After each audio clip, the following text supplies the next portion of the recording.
skådespelargruppen. Och vem spelar du? Eva Persson.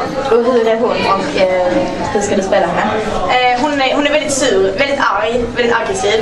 Hör ganska dåligt. Så det är det jag ska göra. Och sen så ska jag ska bland annat slå elever. Ja. Okay. Ja, det är det jag ska göra.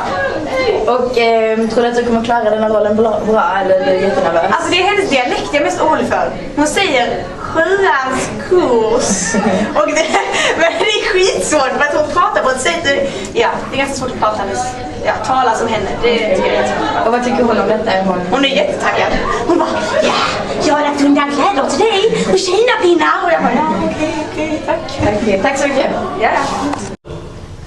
Alltså shit, när jag var på väg till skolan höll jag på att missa bussen för tidigt. Jag lovar i alla fall. Jag är, manus och regissör. Nej men god, Kim, jag fuckar! Jo. Vad tycker du om den rollen? Är det en stor... Jag tycker det är den mest avgörande av alla. Vi hade inte behövt skådespelare. Jag hade kunnat gjort den här skiten själv. Jag skrivit ett manus och läst ut det. Vad tycker du om skådespelarna? De bra? Jag tycker att alla de var väldigt entusiastiska för det de håller på med och typ alla verkar motiverade. Så jag tror inte att det kommer bli bra. Alltså redan nu har folk liksom fångat rollen. Så jag tror det kommer bli liksom bra. Vad har du för förväntningar och förhoppningar? Förväntningar och förhoppningar?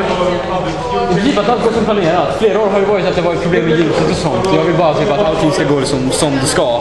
Sen om typ, om folk inte uppfattar kabaretten jätteroligt så är det inte ett stort problem därför att vi har ändå liksom samarbetat mycket. Jag tycker det är en bra upplevelse i sig.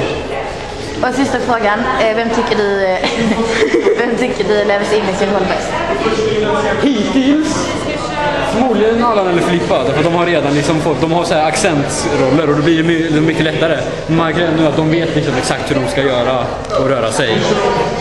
Så, men vi får se hur det blir. Flera andra kommer ju lära sig mer hur det ska vara under veckan.